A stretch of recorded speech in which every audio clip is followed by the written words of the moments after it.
Shi Yan. Okay. And Mr. Wencai.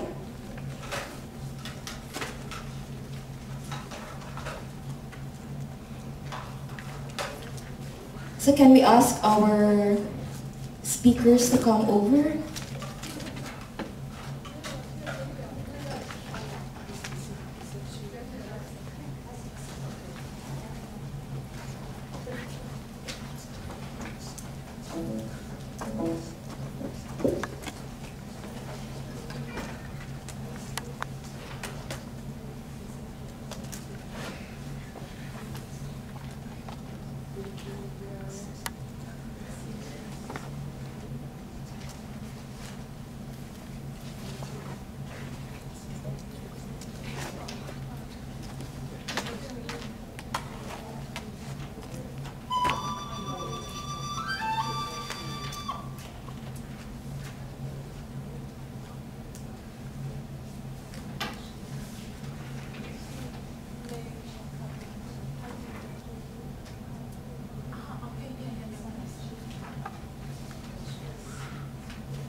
Hello, do you want to start now or should we wait 5 more minutes for the others to come? You want to wait for?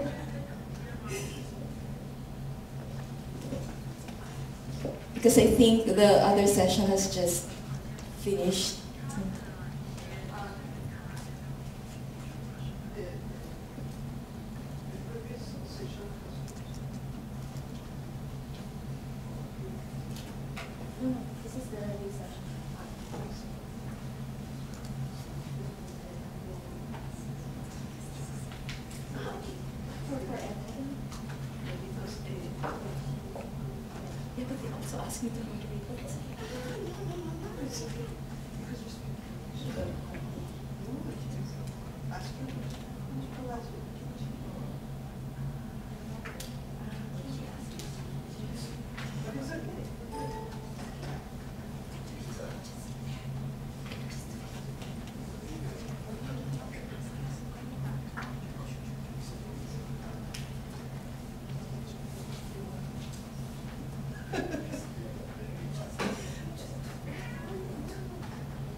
Okay, so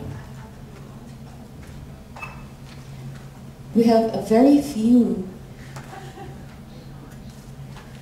interested discussants in this issue of very, very important issue of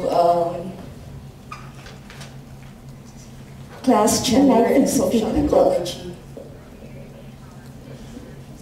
But anyway, perhaps we should start the session, and maybe let's just keep our doors open for people to come inside. So I am proxying for Dr. Ed Tadem, who in the last minute couldn't come to this forum, and he sends his apologies.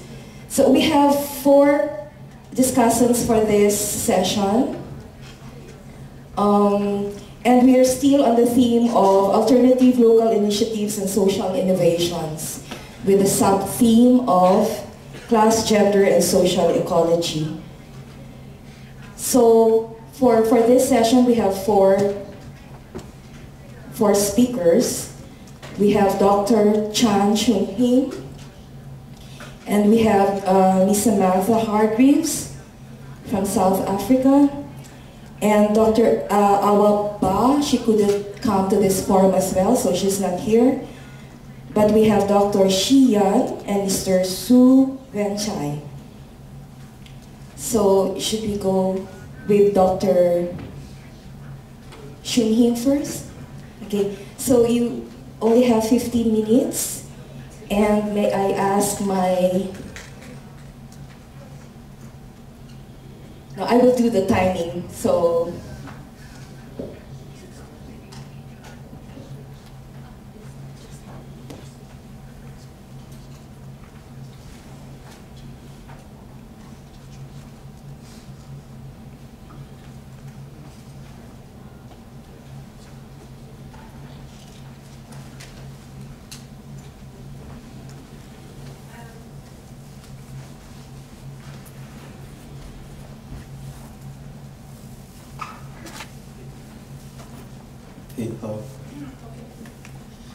Okay, so good afternoon, everybody. Thank you for coming.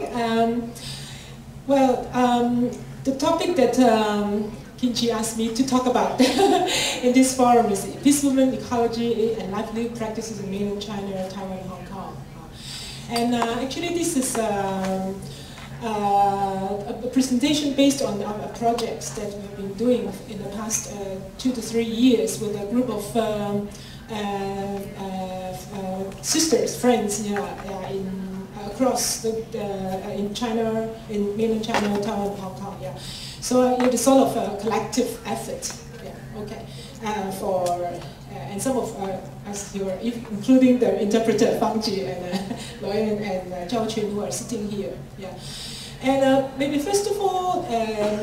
Let me see, who are the peace women? Maybe for some of you who don't know a bit about the background of the peace women.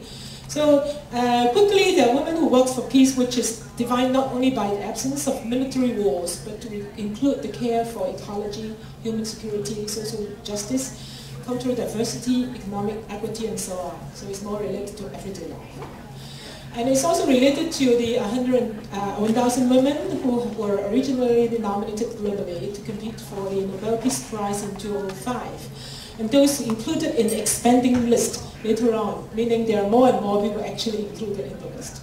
Yeah, I try to be fast.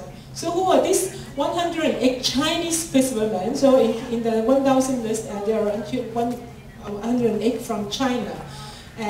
Meaning Hong Kong, Mainland, and Taiwan. Yeah, nobody from Macau. Yeah, so this is a picture that we took during the 2000, one of the our meetings. Yeah, you can see some of the faces. Yeah, and then the projects that we have been involving, called the Women's Sustainable Development and Educational Work for Peace. Yeah, this is actually the research project's name. Yeah. And this is actually a follow-up effort to consolidate the reconceptualization of peace in terms of sustainable ecology, livelihood, and culture, and to find out how Chinese peace women sustain their peace work. Meaning, well, they've been doing things that have been what we define as peace, but they actually also face difficulties, or problems. You know? If you want to sustain, how their work can be sustained, see how they really deal with the problems and their difficulties. Okay, so we invited 11 women, and also some of them actually are collective-based, meaning they have organizations behind them. So you can see the distribution, here, and then and 3 actually, this is from northern China, and Shanxi, the one that I'm going to present later on in details as a case. Doing ecological farming. And then 2 from northern China, Yin Yizhen and Yang Hailan. They are doing working in forest, in dealing with the not in forest, deserts, dealing with the desertification problem in China. And then 3 from southern China. And 1 from Jiangxi. Jiangxi is also growing organic living about, and then we used community music to work with the women to intervene into the problems. And also 1 from Sichuan, very near to the place some of you visited, and also doing community support agriculture, organic farming. And then also 1 from Yunnan, and then which is actually situated between the Hong Kong, China and the Burmese border. It's an ethnic minority group. We're doing organic tea growing. And then 2 from Hong Kong, actually 3 from Hong Kong, but from 2 groups. They're also doing CSA, community support agriculture, and then also doing related to food, use food as a reflective point for action.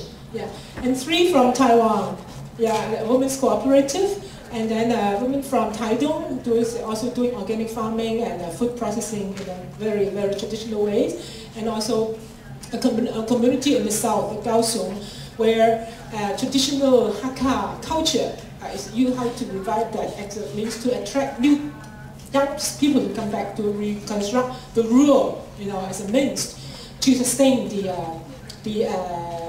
culture there. So okay, that is the briefly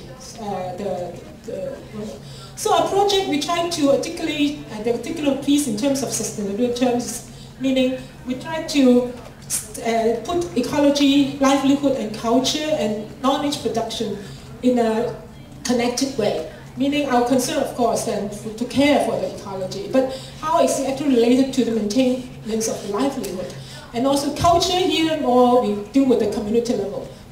And also, actually knowledge production is a sort of part of also cultural sense, but we single it out because it's important that we see the knowledge that are possessed by women, so particularly the traditional knowledge or the knowledge, women's knowledge actually is very important because of their everyday life experience. And see how this relationship can be sort of investigated to see the sustainability of peace. So these are the 3 areas of investigation. We try to see the violence behind, the damage to the environment, livelihood, relationship, and then the concepts and strategies that they use, and then also the changes experienced and the gender specificity. Because okay, the case study. This is from Shanxi, in the northern part of China, and then the 2 women involved is this Duan Suolan and Wang Shuxia, and then they are working together in the community. In the they have a women's association, and they also have a cooperative there. So this is the village, the Lijiazhuang village, and they grow fruits, many pears, apples, and the